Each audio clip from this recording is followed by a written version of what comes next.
Hey guys, কেমন আছো সবাই? আশা করি সবাই ভালো আছো। আমি খুব ভালো আছি। তো আজকে আবার চলে আসলাম নতুন কিছু নিয়ে।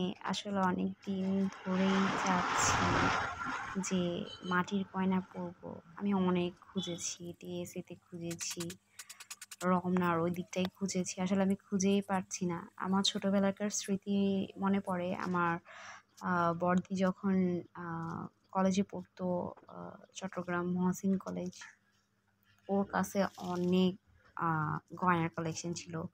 ওখানে ছিল মাটির গয়না, মাটির গয়নাগুলো বেশ দারুণ ছিল। তো আমিও যখন ভার্সিটিতে উঠি, এরপর থেকে আমারও খুব মাটির গয়না পরতে ইচ্ছে হয়, বাট আমি খুঁজে পাইনি। এত খুঁজলাম, পাই না।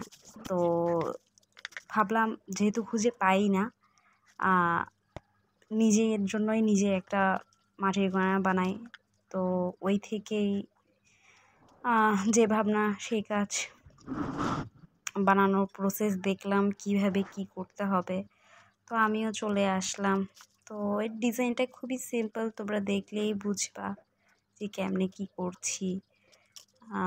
মাটিগুলো আগে থেকে ফিল্টার করে নিয়েছি। তোমরা যদি জানতে চাও যে কিভাবে ফিল্টার করলাম, কিভাবে এই মাটিটা মানে একটা জুয়েলারি বানানোর প্রসেসে নিয়ে আসতে পেরেছি, সব প্রসেসটা আমাকে জানিও। আমি ওইটার একটা ডিটেল ভিডিও দিব।